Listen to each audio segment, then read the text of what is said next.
Hey guys, I just wanted to show you guys a comparison between the iPhone 5S all the way down to the 2G. Now, I have done a video like this last year with the release of the original iPhone 5, and I really liked this, so here we go.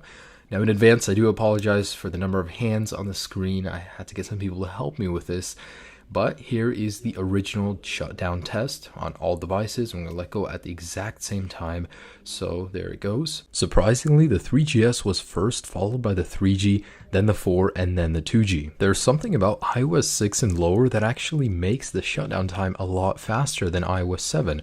Although all devices on iOS 7 shut down at the exact same time, which makes me think, what did they change? And in a second here, they should all be turning off at the exact same time. Now, while performing the boot up test, I just want to let you guys know it's important to notice that from the 5S and to the 2G, there's a massive difference in processing power and RAM, obviously.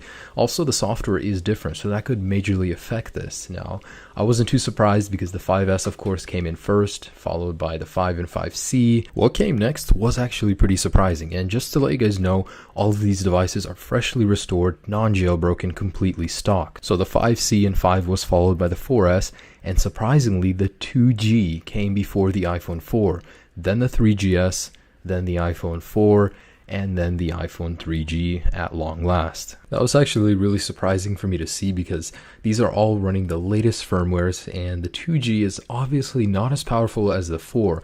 It's just the booting sequence and the way it works probably was changed in iOS 7, so that could be at fault. Now for the last couple of tests, I'm going to load reddit.com and apple.com, and the 5S is almost instantaneous. Thanks to the extra processing power and the new Wi-Fi capabilities, it's an amazing web browsing device, and it goes downhill from there to the 5C and so on. Just to confirm, all applications have been closed in the multitasking bar where applicable, and we're just going to go ahead and load reddit.com. And here we go. So this is reddit.com, launched on all devices at the same time. The 5S is king in this test as well as all others. Then comes the 5, then the 5C, then the 4S, and then the 4, and so on. So what did I learn doing these tests?